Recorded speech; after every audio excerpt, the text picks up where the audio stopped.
Power ಫೈಟ್ನ ನಡುವಲ್ಲೇ CM ಸಿದ್ದರಾಮಯ್ಯನವರು ದೀರ್ಘಾವಧಿಯನ್ನ ಪೂರ್ಣ ಮಾಡಿರುವ ಹಿನ್ನೆಲೆಯಲ್ಲಿ ಸಹಜವಾಗಿ ಡಿಕೆ ಶಿವಕುಮಾರ್ ಅವರ ಬಣ ಈ ವಿಚಾರವಾಗಿ ಪ್ರತಿಕ್ರಿಯೆಯನ್ನ ಕೊಟ್ಟಿದೆ. ಹೊಸ ನಾಯಕತ್ವದ ಮಾತೆತ್ತಿದ್ದಾರೆ ಡಿಸಿಎಂ ಡಿಕೆ ಶಿವಕುಮಾರ್ ಬಣದ ನಾಯಕರು. ಹೊಸ ನಾಯಕತ್ವಕ್ಕೆ ಅವಕಾಶ ಮಾಡಿಕೊಡುವ ವಿಶ್ವಾಸವಿದೆ ಅಂತ ಪರೋಕ್ಷವಾಗಿ ಹೇಳಿದ್ದಾರೆ. ಪಕ್ಷದ ಹಿತದೃಷ್ಟಿಯಿಂದ ಮುಂದಿನ ನಾಯಕತ್ವ ಬೆಳಿಬೇಕು. ಸಂಕ್ರಾಂತಿ ನಂತರ ಖಂಡಿತ ಸೂರ್ಯ ಬದಲಾವಣೆ ಆಗುತ್ತೆ. ಹೈಕಮಾಂಡ್ ಈ ಬಗ್ಗೆ ಸೂಕ್ತ ನಿರ್ಧಾರವನ್ನ ಮಾಡುತ್ತೆ. ಹೈಕಮಾಂಡ್ ಸೈಲೆಂಟ್ ಆಗಿದೆ ಅಂತ ಯಾರು ಹೇಳಿದ್ದು? ಕಾಲಕ್ಕೆ ತೀರ್ಮಾನವನ್ನ ಹೈಕಮಾಂಡ್ ಮಾಡುತ್ತೆ ಅಂತ ವಿಶ್ವಾಸವನ್ನ ವ್ಯಕ್ತಪಡಿಸಿದ್ದಾರೆ.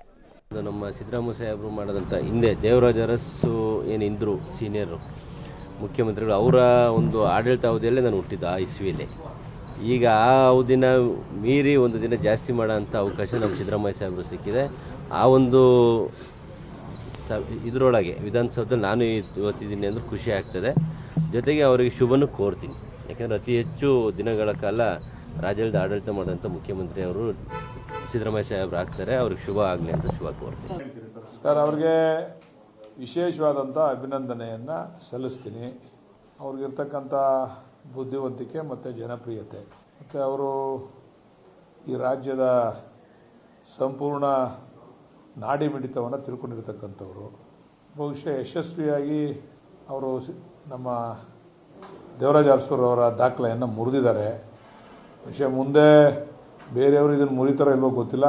ಸಿದ್ದರಾಮಯ್ಯನವ್ರಿಗೆ ಮತ್ತೊಮ್ಮೆ ವಿಶೇಷವಾಗಿ ನಾನು ನನ್ನ ವೈಯಕ್ತಿಕವಾಗಿ ಕ್ಷೇತ್ರದ ಜನತೆಯ ಪರವಾಗಿ ಅಭಿನಂದನೆಯನ್ನು ಸಲ್ಲಿಸ್ತೀನಿ. ಅದೇ ಈ ದಾಖಲೆಯನ್ನ ಈಗ ಮುರಿದ್ರು ಅಂತ ನನಗೆ ಗೊತ್ತಿರಲಿಲ್ಲ ಹಿಂದೆ. ಯಾಕಂದ್ರೆ ದೇವರಾಜ ಅರಸು ಅವ್ರ ಕಾಲದಲ್ಲಿ ನಾನು ರಾಜಕಾರಣದಲ್ಲಿ ಇರಲಿಲ್ಲ. ಇತ್ತೀಚಿನ ದಿನಗಳಲ್ಲಿ ಮಾಧ್ಯಮಗಳ ಮುಖಾಂತರ ನೋಡಿ ದಾಖಲೆ ಮುರಿದು ಯಾಲೆ ಒಂದು ದಿವಸ ಜಾಸ್ತಿ ಆಗಿದೆ, 2ನೇ ದಿವಸ ಕಾಲಿಡ್ತಾ ಇದ್ದಾರೆ ಅಂತ ಗೊತ್ತಾಗ್ತಾ ಇದೆ. ಒಳ್ಳೆ ಬೆಳವಣಿಗೆ. ನೀವು ರಾಮನಗರದಲ್ಲಿ ಕೇಳಬೇಕಾಯ್ತು ಪ್ರಶ್ನೆನ. ನನಗೆ ಅವರು ಹೇಳಿದ್ದು ಅಂತ ನೆನಪಿದೆ, ಗೊತ್ತಿಲ್ಲ. ಆಗ್ಬೇಕು ಅನ್ನೋದು ಒಂದು ಭಾವನೆ ಇದೆ, ನೋಡ್ಬೇಕು. ಅದನ್ನು ಸಿದ್ದರಾಮಯ್ಯನವರೇ ಒಪ್ಪಿ ಮಾಡ್ತಾರೆ ಅಂತ ಒಂದು ಆಶಾಭಾವನೆಯನ್ನ ನಮ್ಮ ಈ ಕಡೆ ಭಾಗದಲ್ಲೆಲ್ಲ ಇಟ್ಕೊಂಡಿದ್ದಾರೆ. ಮುಂದೊಂದು ದಿನಗಳು ನೋಡೋಣ. ಇದೇನು ಕಿತ್ತಾಟ ಮಾಡಿ ತೆಗೆದುಕೊಳ್ಳೋದಿಲ್ಲ. ಅವರೇ ಒಂದು ತೀರ್ಮಾನಕ್ಕೆ